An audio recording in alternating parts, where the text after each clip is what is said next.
All right, thanks everybody for coming.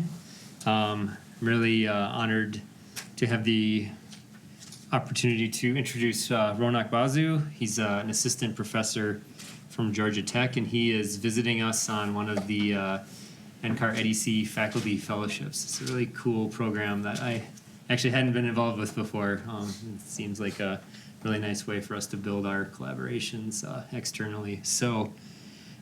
He's a PhD in urban science. He's worked for the city of Boston, so kind of a unique blend of academic and practical experience and knowledge. And he's going to give, I think, a really exciting seminar on an initiative that he's been leading.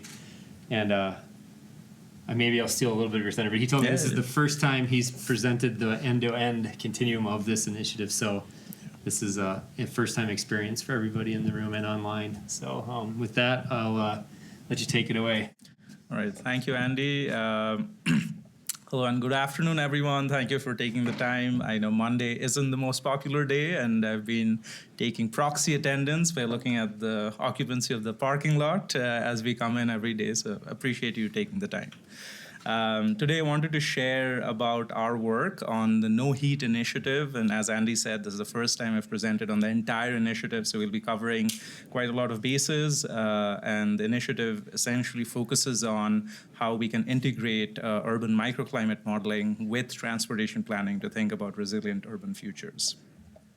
So I've broken this presentation into 5 sections. First, I'll briefly introduce myself and talk about my journey to give you a sense of how I'm viewing these kinds of problems in my perspective, and then talk about transportation and how that creates challenges in terms of extreme heat, and also how extreme heat in turn creates challenges for transportation, and then share 2 meaty sections focusing on our work doing urban microclimate modeling for active transportation planning, and also trying to understand how people are adapting to extreme heat in the context of active transportation, and show you a couple of tools that we've built in partnership with several of our partners, both in the public realm as well as community partners that are helping provide decision support to communities.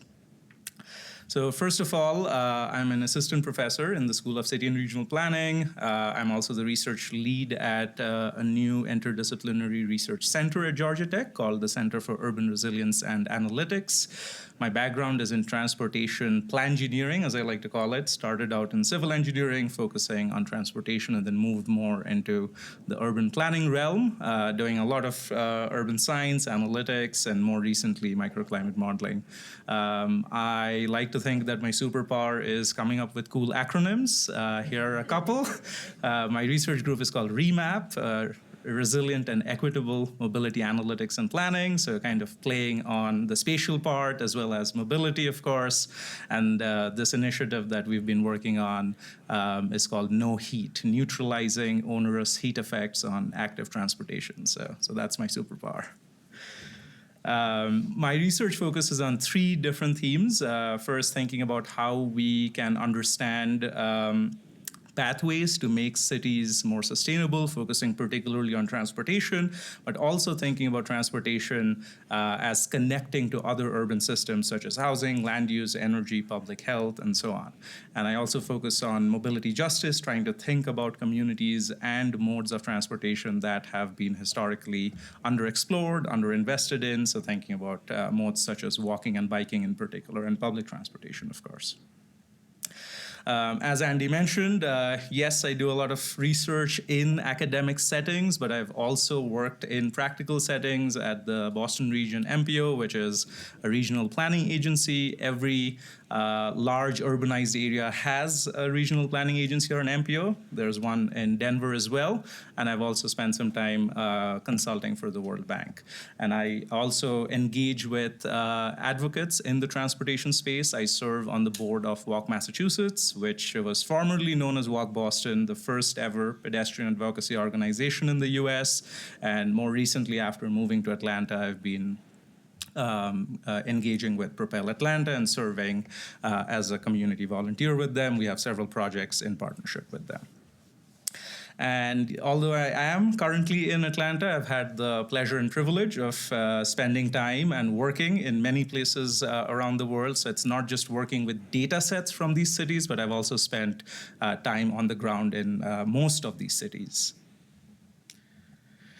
All right, so pivoting to transportation and extreme heat. So transportation is kind of my forte, and I've been pursuing this for almost over a decade now. And very recently, over the last 3 years or so, I've been engaging more with the connections with extreme heat. So when we think about transportation, transportation is the sector that emits the most. It is the largest contributor to greenhouse gas emissions.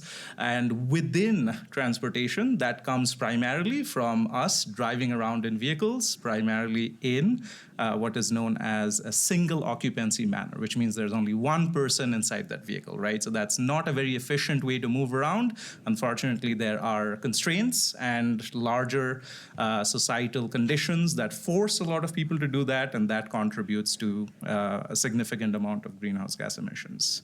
However, we seem to be under what I would call somewhat of a delusion that electric vehicles are going to solve everything, right? So if we replace all of our fuel-powered vehicles with electric vehicles, that's going to cut down on emissions. But that's not really true if you think about the life cycle cost of producing electric vehicles, particularly batteries. And we seem to be forgetting that there are many other policy levers at our disposal. So we are ignoring public transportation, we're ignoring active modes of transportation, and we're ignoring a big land use policy, which is related to parking. So we are prioritizing, both from a policy perspective as well as investment perspective at different levels of government, starting from the federal down to the local, in most communities across the US on electric vehicles.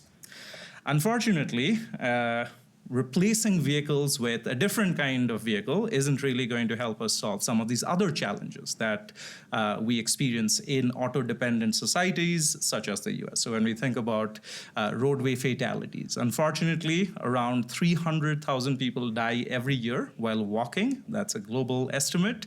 Within the US, that number is somewhere between 40 to 50,000 just for walking. So I don't think it's fair to those who are walking or biking to be experiencing these conditions that might lead to them not being able to see their family members at the end of a trip, right? And you can see that the US seems to be very different from its peer countries in the OECD, no matter how you normalize the fatalities. And not everyone is exposed to the same level of risk when they walk or bike. This plays out along familiar socio-demographic and economic dimensions when we think about race and ethnicity or income in terms of who has access to a vehicle and who is forced because they do not have access to a vehicle to use public transportation, to walk and bike. What are the conditions that enable them to walk and bike in and around their communities? Now, many of us might remember a different time when we used to walk or bike to school. I certainly did back in the day. Unfortunately, that seems to no longer be the case. So we see these numbers. Again, these are from the US at a national scale. So roughly half of students in grades K through 8 walked or biked to school. Not so long ago, in a short 20-year span, that number has dropped to 1 in 10.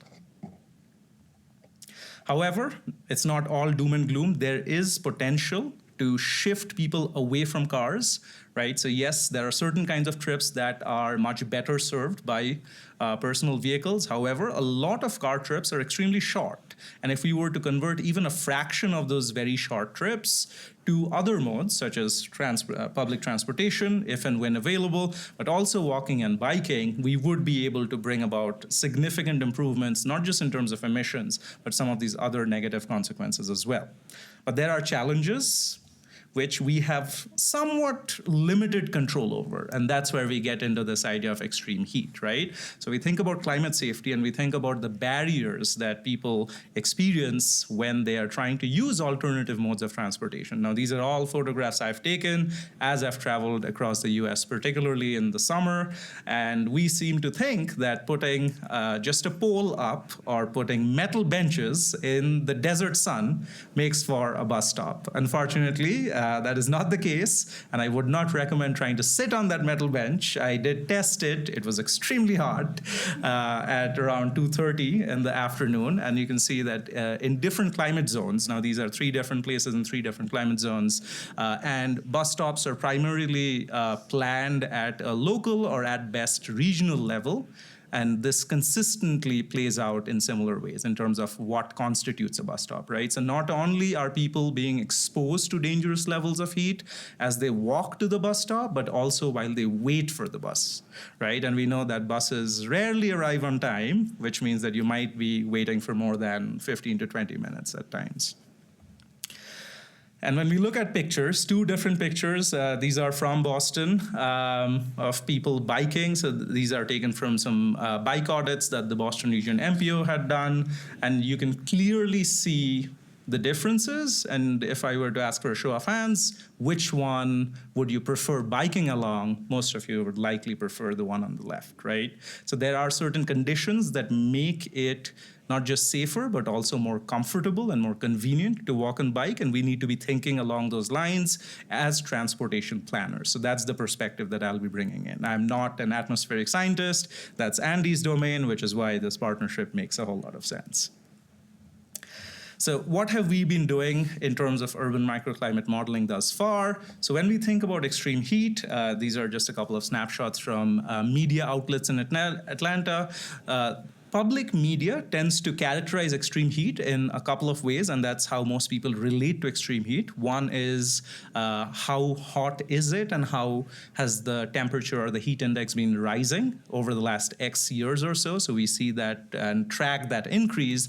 And we also try to track the number of days when it will exceed 90 degrees Fahrenheit, right? So that's our benchmark, which comes from the National Weather Service. And that number has also been increasing over time.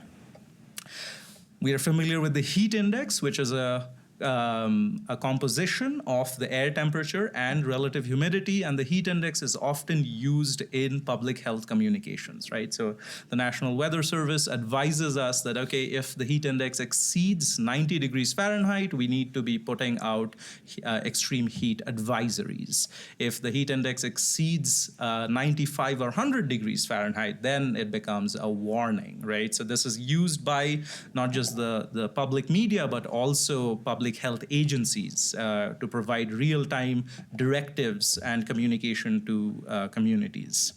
So here are a couple of examples of the heat index, and the heat index can be deceptive because it is a combination of air temperature and relative humidity. So here's what Atlanta looks like, and you see the blue line, which is the historic 90th percentile of the daily maximum from 1980 to 2023. So this is Atlanta. You see that the blue line kind of stays around 100 degrees Fahrenheit for most of the summer. And this is Tucson, which is certainly not at all humid. Atlanta's much more humid than Tucson. Tucson's fairly dry. And you see a similar distribution, again, looking at the blue line, right? So when the heat index combines the air temperature and relative humidity, we tend to see similar distributions across 2 very different climate zones, 2 very different cities, home to 2 very different communities. And these kinds of distributions don't really show us the spatial distribution, right? So this is just a point in time. We don't get to see how this plays out across different neighborhoods. And that's where we start to get into the urban heat island effect, which most of you might already be familiar with. It depends on what is within that neighborhood, the kind of materials, the kind of built-up area, the extent or lack of vegetation, and all of that affects how hot the air temperature is, how hot the mean radiant temperature is within that neighborhood. And this, again, has a spatial distribution. But we, as transportation planners, want to go beyond the neighborhood scale, right? We want to understand how hot it feels for a human being when they are walking or biking. So we need to go down to the sidewalk scale or the bike lane scale. And how do we do that? That's where we start to go deeper. We start to move away from the urban climate and start thinking about the urban microclimate, right? So here's a photograph from the San Antonio Riverwalk, and you can see that one side is nice and shaded, the other not so much. And from the perspective in the photograph, you you can guess which side I was on, right? So this influences our decisions in terms of where we choose to walk. And often, if we do not have the supporting conditions, we'll be forced to walk along sidewalks or use bike lanes that are unshaded, and that can lead to extremely high levels of heat exposure. And here's another example from Lisbon, Portugal. This is a very popular square in the middle of Lisbon. And you can see on a hot summer day, there are people out and about. Yes, they're not in their cars. This is Europe, slightly different context, but they are seeking shade, right? So they're clustering under the trees. So as urban planners, we need to be thinking more about how we can enable people to interact with each other, to interact with space, to interact with the opportunities that urban areas provide. So here's a very specific example from our work in Boston. So this is Commonwealth Avenue. You have two streets where cars operate, and then this is a car-free path, extremely well shaded, lots of trees. So you can walk, bike, walk your pets if you wanted to. I have walked along this many, many times. And let's take a look at whether a very high-resolution urban microclimate model can help us distinguish what it feels like on Commonwealth Avenue compared to a street that's one block on either side, right? So that's where we get into the UTCI, and I'll come back to the example of Commonwealth Avenue.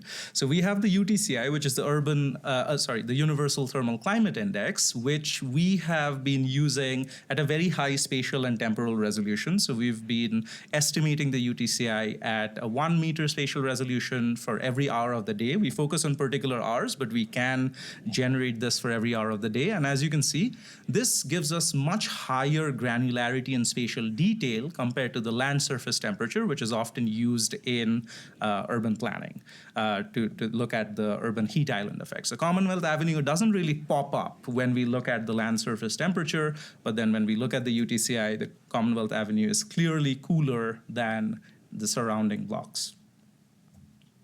So what is the UTCI? I won't get into the details, but at a very high level, the UTCI is a measure of perceived thermal comfort, right? So it takes several inputs. We have the air temperature, the relative humidity, the wind speed, which is simulated looking at urban conditions, including buildings and trees. And then we have the mean radiant temperature, where again, we look at urban conditions, we look at different materials, land cover, the heights of buildings and trees, and so on. And we combine these four factors along with a clothing model to estimate how hot someone might feel if they were to stand at that particular location. So that's what the UTCI gives us. And very similar to the heat index, the UTCI also has different categories of stress that we can use for, again, public health communications if we wanted to. And the UTCI is very different from the air temperature. We've seen that from several studies done at a global scale, at coarser resolution, of course.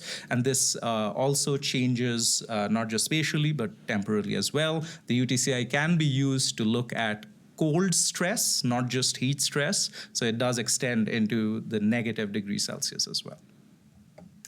So we've been looking at a model that helps us estimate the UTCI at a 1 meter spatial resolution, focusing on 3 times of the day. So we are looking at when most people are outside, walking, biking, using public transportation, right? So when they're traveling. So from a transportation perspective, we identify 3 peak periods, once in the morning, once in the afternoon, around 1 p.m., and then once again in the evening when most folks are heading back from work. So we have these 3 time periods, and we estimate the UTCI at a 1 meter spatial resolution, as you can see over here. So we get these rasters. Now the rasters are great, but to be able to do transportation planning, we have to think about where people are moving, right? So people are not going to be present or moving on building rooftops. They're not going to be on top of trees. They're not going to be in the water. So we look at the networks where people move. So we look at sidewalks and bike lanes and streets, and then we take that raster and convert that into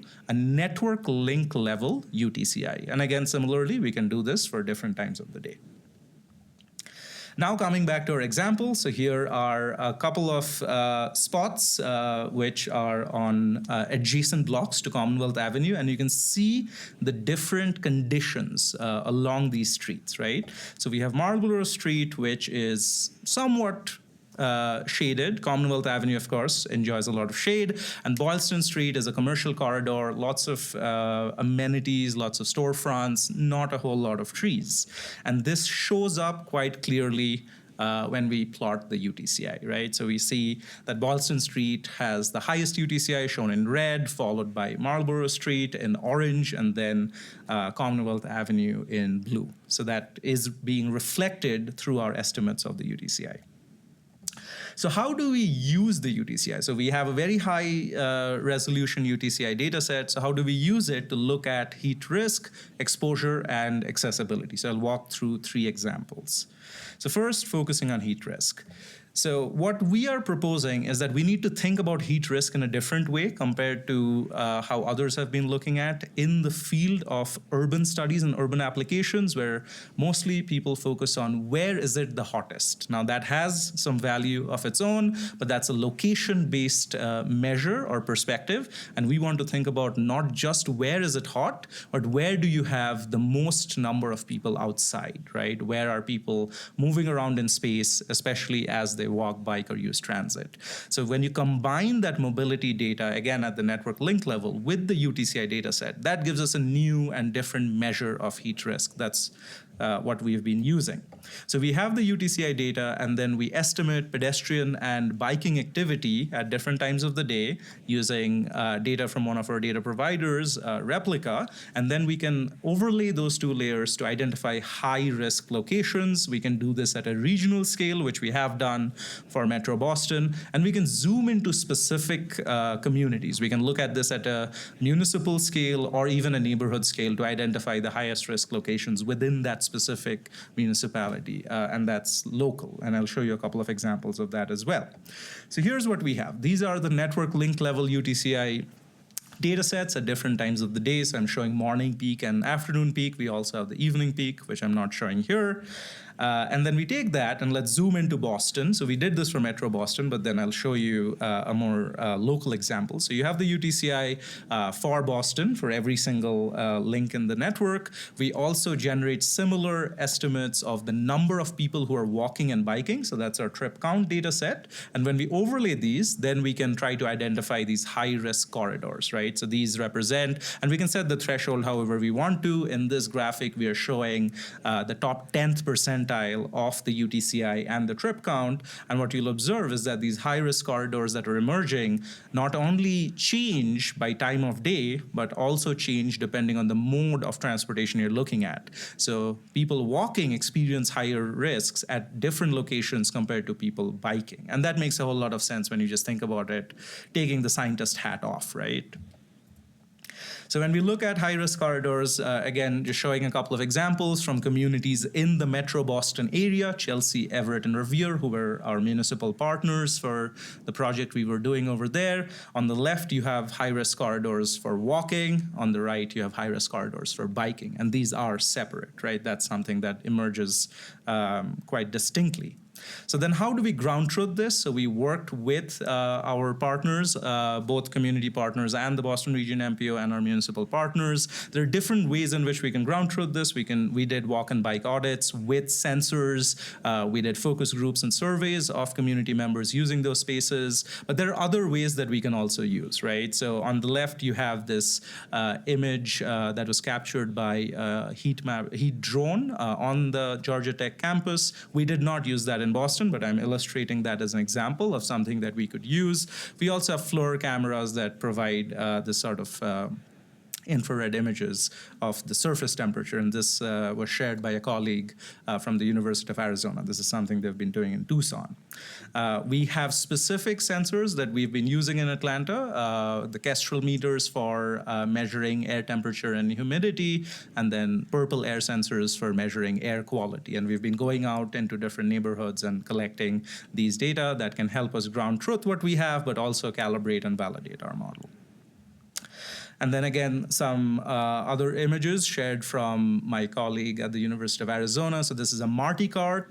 This, to the best of my knowledge, is the only instrument that can measure mean radiant temperature. This is a Martini.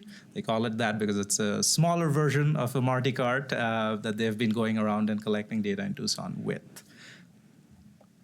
And we've worked with our partners. The Boston Region MPO has led these heat mitigation interventions. So what do you do once you've identified those high-risk corridors, right? So that's where the partnership with the public agency really helps, because as researchers, we can't really go out into the ground and try installing things. So that's where they have used the work that we have done and then installed these shelters at different locations to look at, to support heat mitigation. And you can see these 3 examples over here. Okay, so now moving on to heat exposure. So heat exposure, again, thinking about the walking and biking experience, right? So that's something that's often missing. What we've seen from the literature is are studies that look at where people live. So you know certain characteristics of the census block groups or tracts that you can get from data sources such as the American Community Survey. You can get heat data sets such as land surface temperature, which most people have used, but now we can look at UTCI, and then we look at correlations, right? So we look at correlations between race or income and land surface temperature, and there are tons of studies that have published findings along these lines. So what we are saying is, okay, great, we know where people live and we know certain characteristics of those places, but we aren't really considering how people are moving around, right? So where you walk and where you go or where you bike influences or is affected by the heat as well, right? And that affects your overall heat exposure and can lead to public health consequences. So we have, again, data from Replica, who's our data partner for this project. So we know the trajectories of people who are walking, where are they starting, where are they going, some characteristics about them. These are model synthetic data calibrated using cell phone data. We can separate walking trips based on whether they're walking to and from transit or other purposes, and then we have biking trips as well. So we look at these trajectories and we try to measure heat exposure and stress, right? So if you know the exact trajectory and you map that to the network, for each link in the network, we've already estimated UTCI, we know the lengths, you just multiply the length with the UTCI, we get, and you sum that over the route, we get cumulative heat exposure, and if you divide that by the total route length, we get heat stress. So that's what we were doing, and we wanted to compare cumulative heat exposure and heat stress, looking at UTCI versus land surface temperature, because most studies that have been published look at land surface temperature, right? And what we found is, let's focus on average heat stress. We see that the land surface temperature bars are constant. That's because land surface temperature does not vary by time of day. The measurements are for one point in time. You get a measurement every 16 days, and that's about it. Now, we see some differences by the time of the day. We also find that there are significant differences when we look at land surface temperature. That's an overestimate of not just the heat stress, but also the heat exposure. These differences are statistically significant, and they follow a pattern that would align with our understanding, in that the afternoon peak has the highest heat stress and heat exposure. Then again, building on another stream of studies that we've seen in the literature, so you know where people live, you look at greenery in the home neighborhood, and you look at some measure of heat, let's say the land surface temperature, and then people conclude that, some studies have concluded that, all right, well, in lower income neighborhoods, you tend to have fewer trees, right, or lower vegetation, and they also experience higher temperatures. Well, that makes sense when we look at just the home location, but let's look at this from a mobility perspective as well. So what we did is we looked at those correlation coefficients between heat stress and greenery, and the unit of analysis was the home census block group, right? So when we look at walking trips, we find that, all right, including that mobility perspective does change those correlation coefficients, but not by a whole lot. And that's because the walking trips aren't super long to begin with. People don't wander too far from their home neighborhoods when they walk. So using land surface temperature as a proxy is somewhat okay. You can get away with it. But that's not true for biking. So people do bike for much longer than they walk. People explore different neighborhoods when they walk, and we see much stronger negative correlations between heat stress and greenery when we look at these mobility patterns, not just where people live. And this suggests that when people are biking, they often take more shaded routes, greener routes that lead to their heat exposure being lower. So we are seeing a behavioral adaptation there, which I'll get to more in the next section. And these variations in heat exposure, yes, they line up well with what we've seen in the literature, but again, we are looking at mobility-related or induced heat exposure. So yes, as incomes rise, the heat exposure is lower, and we see that across all 3 times of day and across both modes of transportation. And then similarly for vehicle ownership as well, this is somewhat surprising, where people who live in households with more vehicles, so if you have access to more vehicles, but you're walking and biking along paths that are offering more shade, right? So we are not looking at vehicle trips. We're looking at vehicle ownership as a proxy of the kinds of neighborhoods that you have access to and the kinds of neighborhoods that you navigate. So we do see that sort of privilege play out both in terms of income and vehicle ownership. And then finally, thinking about accessibility. So this work on accessibility is related to this idea of perceived distance, which builds on travel behavior. And we try to conceptualize this as how long would a certain walk or bike route feel, as opposed to what you actually measure it as, right? And the idea is built on behavioral theory in that the conditions along the route influence how we perceive that route, right? So if you have a wide bike path, a lot of nice little prairie dogs running across the bike path, which I've seen here in Boulder. You're biking or walking next to commercial corridors, so you can stop and get something quick. So all of these nice little amenities and features enhance our experience and lead to the perception of distance being shorter than it actually is, right? And similarly, the microclimate also plays a role in this. So on a day that is not as hot, so if you have cloud cover and it doesn't really feel super hot, it's not humid, then you might feel that a 30-minute bike ride is actually taking you 20 minutes. You might feel it. It may not be the case, but you might not feel that you've been biking for 30 minutes. Whereas if you were to bike at 2 in the afternoon on an extremely hot summer day, a 30-minute bike ride would feel like an hour, right? So that's what this idea is building on. And what we found is we looked at actual walking and biking trips that people took, and we measured access to critical destinations such as public transportation, and we found that accessibility shrinks when we consider the influence of extreme heat. So you see these walk sheds around transit stations in Boston, these shrink as we look at the UTCI. So the perceived accessibility was only about 50% compared to the actual network-based accessibility without the inclusion of UTCI. But once we included the UTCI, that shrank even further, and on the hottest summer day, that was only 12%, which meant that only 12% of people who live within an 800-meter buffer of transit are willing to walk to transit. All right, so then moving on to that other chapter that I mentioned on understanding how people are adapting, right? So we got a glimpse of how people are adapting, looking at both walking and biking. We've looked at many different ways. I can only cover a couple in the time that I have, but these are all related to most of our lived experiences, right? So when it gets very hot, how do we try to adapt? This is something I employ very often, which is I try to change when I start my trip. So in the morning, instead of leaving at 8:30, I'll leave at 7:30 to try and beat the sun, right? Or if it's super hot at 5 in the evening, I'll try to leave at 6 to try and avoid the hotter times of the day. We can change how far we travel. So instead of going to Costco, we might choose to go to Trader Joe's, which is 3 blocks down. We can change how we travel. If we have access to alternative modes of transportation, instead of walking or biking, we can choose to drive. I do not have a car, so that option is not applicable for me. We can change where we travel, right? So we can take detours to the extent feasible to try and avoid the most direct route, and we seek out shade and cooler and more comfortable environments as a result of that. We are very privileged in that we can choose not to travel at all. We can work from home if it gets super hot. And that is why I call adaptation a privilege, right? There are people who need to get to work regardless of the microclimate, regardless of the weather conditions, and that is why adaptation is a privilege.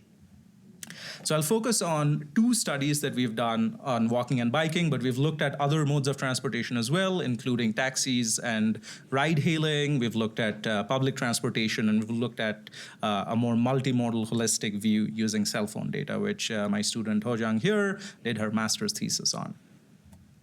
Okay, so the first study is on walking. So we looked at different walking trips. Here are trajectories of walking trips in Boston and San Francisco, widely regarded as two of the three most walkable cities in the country, the third being New York City. And what we found largely aligned with what we would expect. Factors such as the length of the route, the number of turns you have to take, elevation, exposure to traffic in different ways. These all had negative effects. The width of the sidewalk, the number of storefronts or amenities you're passing by, greenery, these had positive effects, and open air exposure had mixed effects. The UTCI, of course, had a negative effect. So we look at this and we operationalize this as willingness to walk measures, such that, for example, let's look at sidewalk width. So for San Francisco, that's roughly 80 meters. So what that means is if we increase the sidewalk width by 10 feet on average, people are willing to walk 80 meters longer. Alternatively, people would walk 80 meters less if we were to reduce the sidewalk by 10 feet, right? So we're tying in behavioral mechanisms to empirical measurements using this sort of a policy translation. And then this was used to do pedestrian accessibility evaluation, so thinking again about how far people can walk to critical destinations such as transit. What planners tend to do is they look at a Euclidean distance watershed or a buffer, so you just draw a circle of your specified radius. If you want to be a bit more realistic, people can't fly, right? So people walk along networks. You can use the network distance, but that still doesn't account for behavior. What is along the network that influences your perception? And that's where we get into the perceived distance. So we saw that in around BART stations in San Francisco, the perceived distance was always less than the objective distance. That reduction was less in downtown areas where you had more interesting experiences, right? Storefronts, more greenery, and so on. In other areas outside of downtown, that reduction was quite steep. And then around commuter rail stations in Boston, the perceived accessibility was about half of the objective accessibility. And that comes back to this graphic that I'd shown earlier around access to transit and how all of these different built environment features and the microclimate affect not just our perceptions, but lead to travel behavior decisions around who can access what within a reasonable amount of time. And we've looked at some simulations of increasing greenery to counteract the effect of the UTCI, which does lead to an increase in accessibility, but you still can't really bounce back to completely washing out the effect of the UTCI. And then for biking, so what we've done is we've looked at bike sharing data from New York City, so hundreds of millions of bike trips across multiple years. We've looked at both pre-COVID and post-COVID conditions, and we've defined hot days in three different ways. So one is looking at the local context. So if the heat index exceeds the 90th percentile of the historical distribution, so that's contextual, while also exceeding 86 degrees Fahrenheit. Then we have the very hot day, which is tied to what the National Weather Service would call an extreme heat advisory. So that's the heat index exceeding 90 degrees Fahrenheit. And then you have an extremely hot day, 100 degrees Fahrenheit, that leads to an extreme heat warning. And then to set this up as a quasi-experimental setup in terms of using difference in differences. So we say, okay, let's look at a hot day, and then let's take the same day of the week. So let's say it was a Wednesday, so let's take the Wednesday, the week before, and the week after, try to control for day of the week effects, and we exclude weekends, holidays, rainy days, and so on. So what have we found so far? We found that, okay, there are fewer bike trips on hot days, and here we show the number of trips. On both hot days and control days. We are looking at 4 years, 2018 and 19, that's before the pandemic, and then 24 and 25, those are the latest years that we have access to. And then the red bars show the hot day averages, the gray bars show the control day averages, and we have the three definitions over here of hot days, right? So fewer bike trips on hot days, and these bike trips are also shorter on hot days. Again, aligning with our expectations. Here we're looking at the trip durations, and we see that objectively, yes, on hot days, the trip durations are shorter. Then we broke these out into trips of different durations to look at, well, are people taking fewer longer trips? And that doesn't seem to be the case. There is a large decrease in longer trips, right? So for trips that are less than 10 minutes, these are very short trips, these don't get affected as much. 10 to 20 minutes, they get affected somewhat, but then as soon as you exceed that 20-minute threshold, we start seeing really steep decreases in these biking trips. And when we looked at the taxi and ride-hailing data, which I'm not showing here, we saw that some of these trips are being shifted to taxis and ride-hailing in New York City because people can access that. Not everyone can, of course, but those who can afford to access a taxi or an Uber, they do shift from walking or bike share trip. And then the largest decrease is in the afternoon. So this again kind of validates what we would expect, that the biggest decreases are between 1 and 4 in the afternoon. And we see those sharp declines over there. And for the longer trips, the declines are even sharper. Now, for New York City and a lot of other cities, we're seeing more e-bikes being used in these bike-sharing fleets. I saw that with B-Cycle as well. So we looked at bikes separately in terms of classic bikes and e-bikes, and we found that there's greater e-bike use for shorter trips, right? So we see an increase in the number of e-bike rides or trips on hot days. All right, finally, so how do we combine all of this and make this useful to planners, policymakers, decision makers, right? So we've been doing a couple of different things. I showed you an example of what we've been doing in terms of heat risk planning, right? So we have the UTCI, we have pedestrian and bike activity data, and we can combine them to start identifying the highest risk locations that should be prioritized moving forward for heat mitigation. I also showed you an example of heat exposure planning, where we are looking at how the UTCI can be used to look at total heat, cumulative heat exposure and heat stress along the walking and biking routes, and thereby we can identify which communities experienced greater heat exposure and how do we prioritize them for heat resilience capacity building. And then finally, we wanted to use the UTCI data that we've been generating for many different cities across the US to come up with a navigation app. So many of you already use navigation apps such as Google or Apple Maps, where they provide recommendations on the shortest routes. But when you're walking or biking, you might be okay with taking a little bit of a detour as long as you get a shorter or a more shaded route, right? So that's what we've been doing. So we have this navigation app where we're optimizing the routing based on a combination of the network distance, the UTCI, and greenery to provide those recommendations. Here's an example, and I'll share the link with you as well. And you can play around with it. Feel free to try and break it. Your feedback is very welcome. So we show you can enter your origin and destination. You select your mode of transportation, walking or biking, and then you get to choose from 3 factors.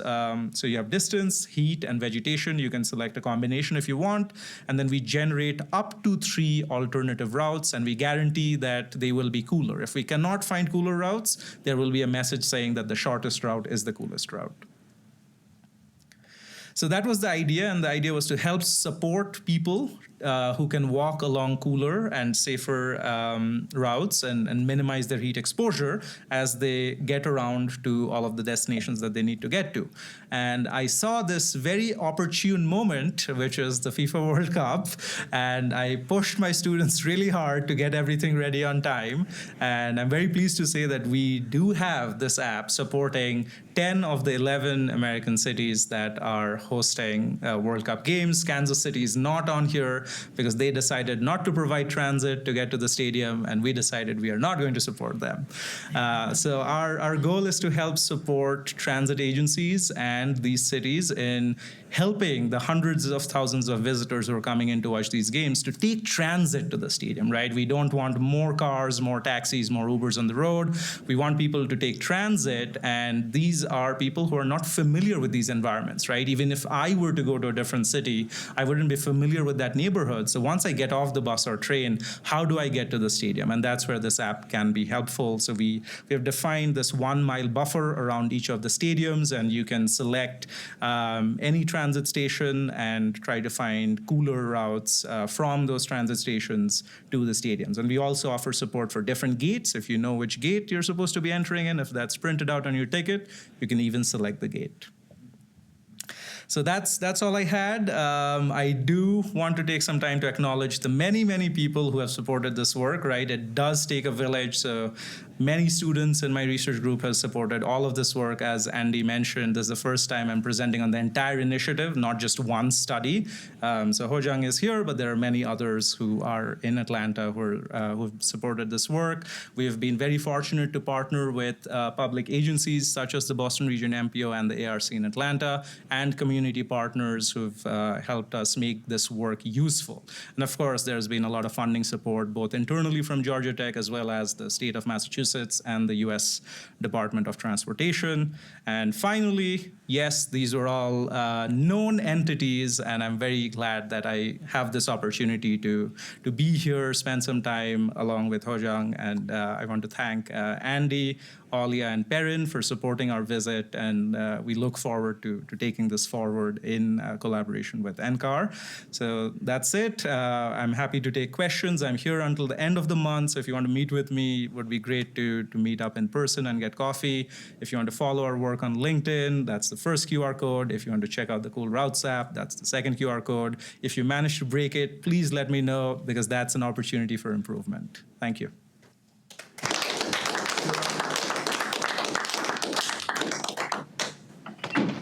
Thanks, ROUNAQ. This is great. And I think we have the overhead mics, so I don't need to run around with the handheld. But yeah, we have a good amount of time for questions. So does anybody have questions? Sue. Hi, great work, really interesting. So if a city uses your studies and decide on particular routes to add more shading and greenery, then you're going to find a lot more people using it because it's more pleasant. But then the number of people grows, so a lot of people are going to perceive that as less pleasant because of crowding. How do you balance, crowding versus improving the walking, biking segment?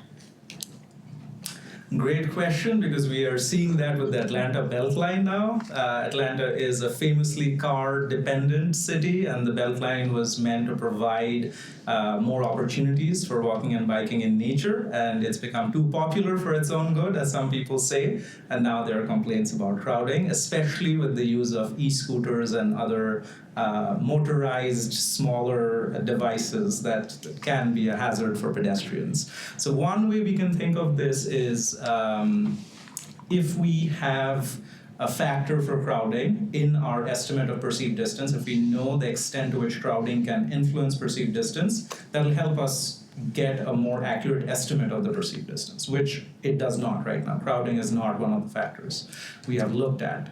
A tool that we're working on is called Cool Choices. So the Cool Choices tool is a scenario analysis tool where we can put in heat mitigation interventions, look at how that ideally would reduce the UTCI, but then also the second order effect that you mentioned. Now that we have changed the perceived distance, if you plant more trees, yes, that will reduce the UTCI. That, in addition to the greenery effect, will reduce the perceived distance, bring in more people, right? So our pedestrian routing model can help us look at that, but then that additional crowding will have a third order effect. So that's something we haven't considered. I've gone only as far as the second order effect. Maybe you've touched on this. I mean, it's a great talk, but this is a really contextualized question, so it's probably impossible to answer. But of all the factors that people are resistant to taking to walking, let's say, do you have any gut sense about how the heat is really impacting that? I mean, I can imagine, it's going to take too long, right? I mean, there's so many, or I'm worried about my physical safety or something of this sort. I mean, I would love to know if you could sort of get an idea of how much the weather, if you will, is really dominant in that? And again, it depends on the person, depends on the neighborhood. But, Yes, yeah. yes. So we can answer that to a certain extent, keeping all those nuances and context in mind. So the studies that I highlighted are mode specific, right? So we've looked at only walking trips and only bike sharing trips. The way we can answer that is to look at, for example, either travel survey, where people are opting in to have themselves tracked for a couple of weeks so we can understand all of the trips that they're taking over that 2-week period, and we have contextual information. The other way to do it is to use cell phone data, where we don't know exactly who that person is, but we can make certain inferences based on where they live and the kinds of trips that they're taking. So that's the work that Hojan had done for her master's thesis. So we had cell phone data from the city of Milan in Italy, and we looked at this in a more multimodal manner, trying to look at different dimensions of adaptation. So not just the route choice changes or the number of trips, but we also looked at mode shift. So for example, as you said, like it's too hot, I don't really want to walk, and I'm going to drive instead. Or I'm going to delay my trip until the evening, or I'm just not going to take that trip at all, right? So we were able to estimate some of those changes, but that again is in a very different context, and right now we are working through data that we received for Atlanta. So that hopefully will be, we'll have some estimates for Atlanta in a few months. Okay, great. Could I build on just a couple more real quick? Yeah. Wet bulb glow temperature versus UTCI. I'm pretty naive, but they both have the same factors more or less. Why UTCI? Just as a technical question. We went with UTCI because that seemed to be more heavily used for urban applications. So the studies that I've been looking at have been largely in the urban domain rather than in the atmospheric science domain. And I think like now with Andy, we can start debating these sorts of questions. So the computational model that we have, that allowed us to look at UTCI, and that model had been not just published on its own, but also the applications have been published. That's why we went down that route. Okay, thanks. And one last quick one then. Your app, I mean, were you actually providing a time to travel? There's a lot under the hood to be able to get the cumulative time of travel for walking and things of this sort. Did you partner with, let's say, a MapQuest type situation, or a lot of complexity there, stoplight length? Yeah, those are not being considered explicitly, so we are using a routing engine that is open source. I do not believe that they look at stoplight timings, but I can double check. I don't think that's being considered. So we look at the distance, and we do look at obstacles, for example, like stairs or elevation, and those are accounted for. So if the route were elevated, we would assume that it would take longer to travel the same distance. Cool. Yeah.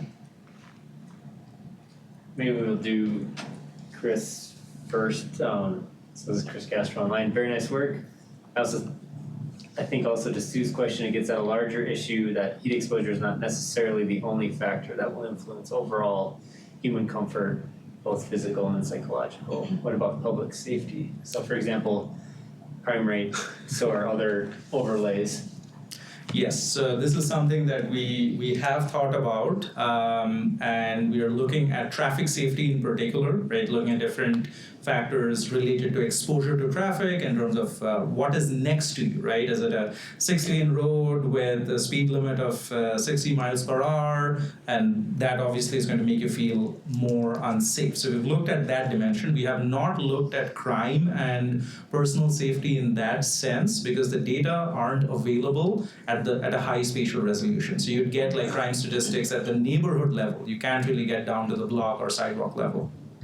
And then there's just a second order effect potentially with public transit and buses in Tucson, where they are potentially perceived less safe because of crime on public transit. So. Yeah, so I have tried to address this using studies with surveys. So you can ask people about all of the different factors, and that's a different kind of study, which we have done in contexts where personal safety tends to be the primary factor determining a lot of travel behavior decisions in the global south, especially for women. So we have looked at how they perceive walking in neighborhoods, using public transportation at different times of the day, even late at night.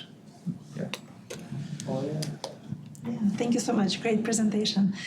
So I have two questions. So when you were looking at the relationship in biking and other factors, were you considering recreational activity versus commute by bike? Kind of like why people are biking?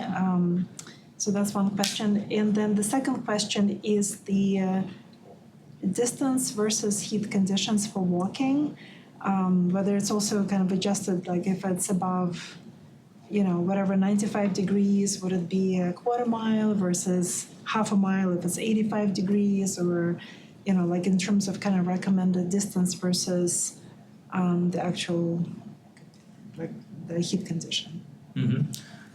To your first question, we can't infer the trip purpose because these are bike sharing data sets that provide data at the trip level. So we know where the trip started, where the trip ended, when the trip started, and when the trip ended. We don't know anything about the person that made the trip.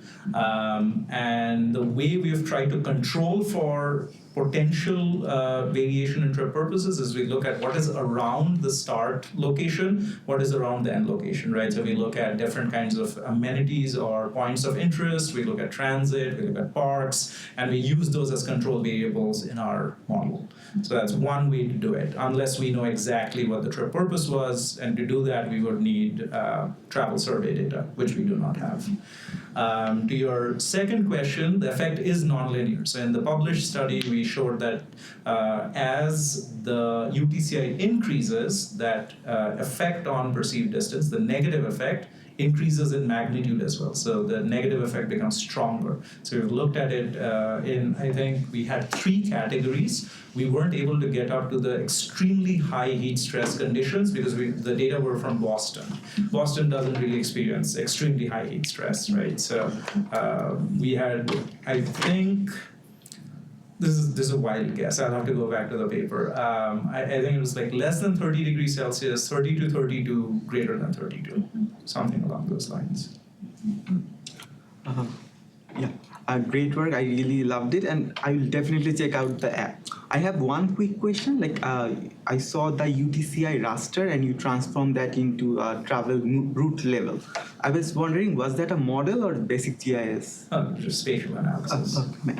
Thank you. Yeah, so my question was, you showed a correlation between like justice communities and how fatalities increase.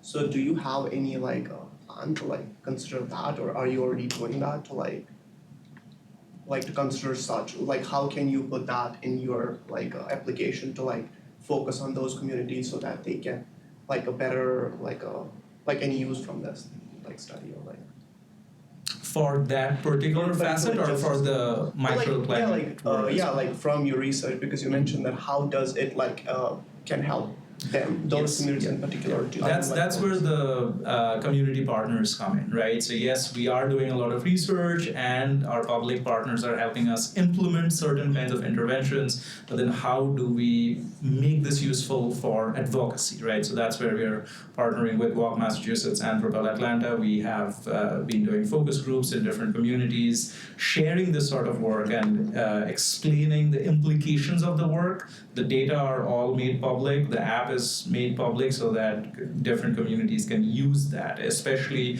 when you're trying to advocate for heat mitigation interventions. Often certain decisions are made in suboptimal manners, right? So who gets to show up at these town hall meetings and advocate for more trees?